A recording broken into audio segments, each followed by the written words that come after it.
England are in the quarterfinals of the World Cup. Amazing, absolutely amazing.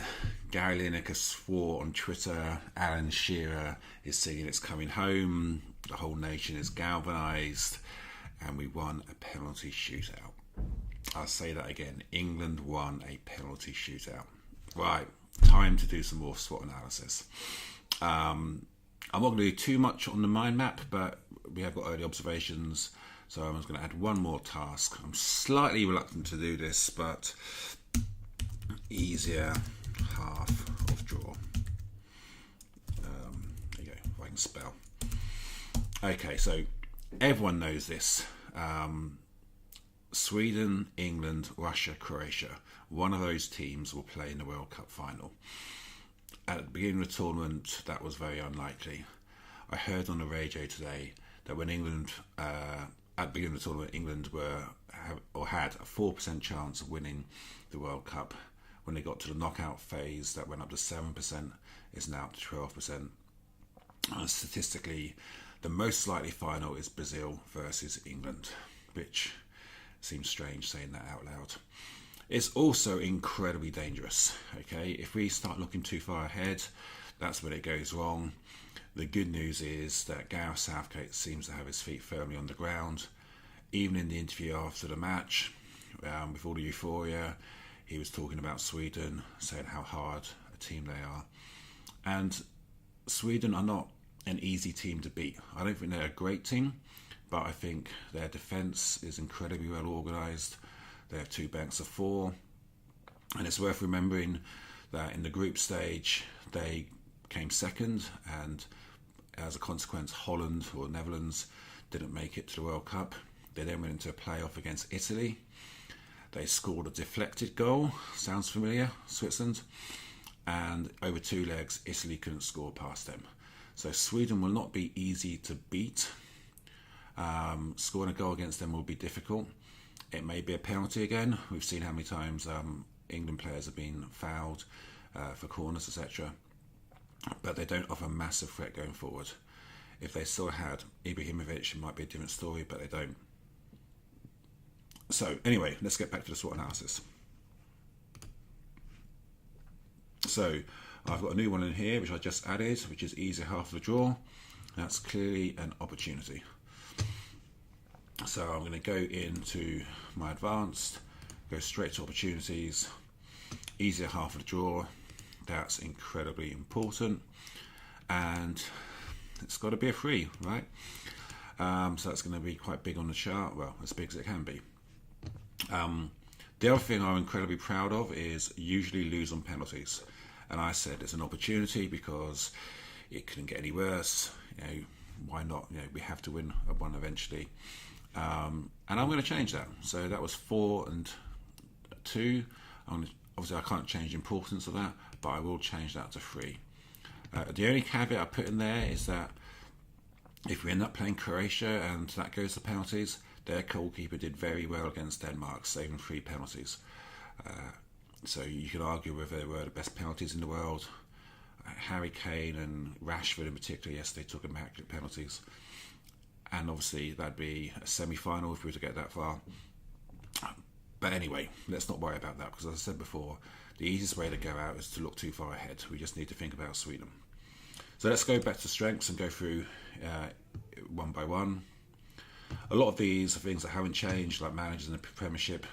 There hasn't suddenly been a change in management, and even if it was, it would have an impact on the current squad.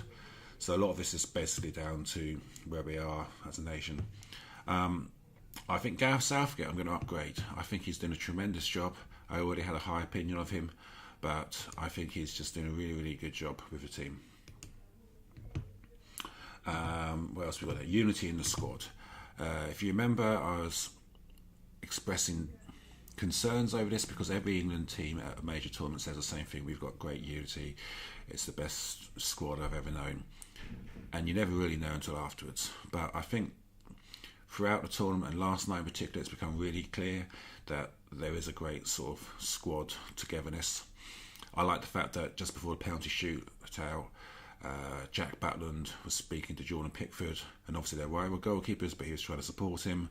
And you could just see the way they celebrated and all the social media reactions afterwards. There's an incredible togetherness. So I'm going to change that from 1 to 3. The rest of these things aren't changing much. Maybe set pieces become more important. There's a lot of goals coming from set pieces in the tournament, and we know that Harry Kane scored 3 penalties, and there's a good chance we'll get more penalties because VAR picks it up. You can no longer wrestle a player to the ground. And quite frankly, what were Colombia thinking last night? The guy was right in front of the referee. And it wasn't like it was a subtle push. He grabbed him again, and then he just jumped on his back and made him go down on the ground. So I will go against what I just said and upgrade that to a 5. Weaknesses, fatigue due to no winter break. I'm going to keep that as is. Obviously, we've only won it once. That hasn't changed. Most of these haven't changed. Doesn't score in August, but it's always down to a 1 rating. Same with the poor track record at the Euros. Can't handle pressure when it matters. Again, these are all pretty low anyway. Unsure about defence. Again, pretty low. They did all right last night. It's probably undoubtedly the biggest test we've had so far. I like the fact that when we were being attacked, everyone got back quickly. Everyone seemed to be well organised. There's a lot of closing down of players, the sort of thing we see in the Premiership, and it's what we're good at. So, yeah. Kyle Walker had one dodgy moment, a lack of concentration, which could have cost us. But, let's just assume that he'll learn from that and be better against Sweden. Opportunities, well, I've already changed usuallys and penalties. Less pressure from media for this World Cup. Now, this is a strange one because there's definitely a growing belief, and lots of people saying it's coming home, but it's kind of different from before. I mean, before it's kind of seemed a little bit arrogant or getting ahead of ourselves, and this seems to be based on the fact that we're getting results and we're doing it. It's strange. This is not the best England team I've seen play. The team in '98 that went out to Argentina, if Beckham hadn't had his petulant kick, that was a very good team. Had a very young Michael Owen. Beckham was great. Yeah, players like Paul into midfield. Shearer still playing. We had great defenders. And again, 2002, I think the biggest mistake in that tournament was at the group stage. I think the last game might have been against Nigeria, Sweden, I can't remember now, but we drew it, which was enough to get through the group, and if we'd won it, we would have gone top, and we would have played Brazil around later and at 8 o'clock in the evening rather than 3 o'clock in the afternoon. And I think the temperature on that day, 3 o'clock in the afternoon, was one of the things that really killed us. We just looked dead on our feet. Also, at the time, there's a big thing over David Beckham because he'd injured his metatarsal and he only just came back, and then he did sort of duck out of a challenge that led to their equaliser. But the biggest miss for me in that tournament was Steven Gerrard. At the time, I don't think people realised just how good he was, and obviously he went on to, win Istanbul and then the FA Cup the year after, and be the main reason why those things happened. And I think he could have had a big impact in that tournament. But so I say, this isn't the best England team, but it's funny how history works. When France won in '98, no one thought they were the best team, and then now we look back and we think, well, they had Zidane, they had Henry, they had Petit. So yeah, maybe we're better than we realise. So let's just see what happens. VAR is critical. I want to change this as well because it really is. Again, say we've got 3 penalties, and that's all coming from VAR. So I'm going to upgrade that to 3 on the likelihood, because that's definitely happening. And I'm going to make it slightly more important. I'm going to make it 4. Big teams struggling. Yeah, that has happened. But I think it's stopped now. I mean, Argentina have gone out, Portugal have gone out, Germany have gone out. But we're the quarterfinals, so this is when you expect the big teams to go out. Brazil versus Belgium, both big teams. One of them has to go out. Uruguay versus France. Again, I think Uruguay are probably the dark horses of the tournament, and I don't understand why more people aren't talking about them. They've won every single game. They've only conceded 1 goal. They've basically got the Atletico Madrid defence, or central defence, which is the meanest defence in Europe. And they've got Suarez and Cavani up front, who are formidable. that's a pretty good recipe for winning football matches.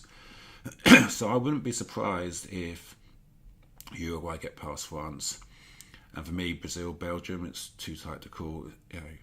How good are Brazil? How good are Belgium? Neither really played to their maximum potential. They both got fantastic players. Is Neymar fully fit yet? Is he getting fitter by the game? Is he regaining match fitness? Lots of questions.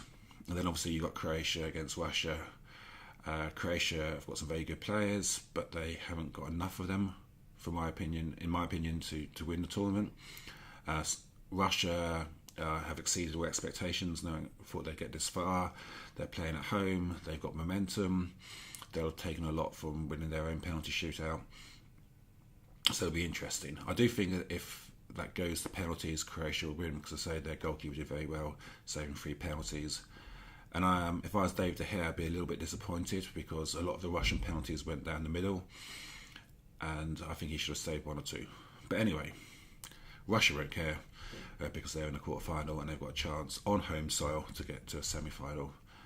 And it's funny, as much as I say this is England's best opportunity in making a final, it's also Croatia's best opportunity, it's Russia's best opportunity, it's Sweden's best opportunity. So we'll have to see what happens. And then threats. So a lot of this isn't really happening. The good news for the media is they've got something positive to talk about, so I'm going to put that down to a 1. They're not trying to talk about gun tattoos or stuff like that. They're all concentrating on the fact that we're exceeding expectations. Very, very young team, the youngest team we've ever had at the finals. We've got the youngest tournament goalkeeper we've ever had, and yet we're in the quarterfinal of the World Cup, and we've got a really good opportunity to go further. The other thing I'll say about England is that I don't think we've truly clicked yet. Obviously Harry Kane's done well, Trippier's been brilliant. I think Henderson has surprised a lot of people, he's done very well. Pickford obviously will got a lot of plaudits after last night. As much as everyone talks about John Stones being a great ball carrier in the Rio Ferdinand style, for me Harry Maguire's the one who stood out. Kyle Walker still looks a bit uneasy for me. He's a right back, not a central defender, but again, he's getting better. But for me, I think we've got great players in Dele Alli, Lingard and Sterling. And the only one who's had a really good game so far is Lingard. His goal against Panama was top class. Sterling's been good, but he hasn't been great, and he's definitely got a bit of a confidence thing. If he can get a goal, that would be transformational. And Dele Alli, great player. He obviously knows Kane well, knows Trippier well. They played together at Tottenham. Hasn't quite clicked yet. Now, is that because of injury? Is that because of confidence? Is that some sort of X factor? Will he click? Or maybe his injury is more than we realised, and he'll actually get dropped. But anyway, let's see what happens. Anyway, before I finish, let's go back to the chart. And it's really interesting, actually. So here's the SWOT. On the left-hand side, we've got the strengths and opportunities, which are the positive ones. And on the right-hand side, we've got the weaknesses and the threats, which are the negative ones. And the positive side looks a lot bigger and happier than the negative side, which I think reflects certainly my mood and probably the mood of the country. So I think we should I just want to finish up by saying, yes, we've got an incredible chance of doing really, really well in this tournament, but we have to concentrate on Sweden.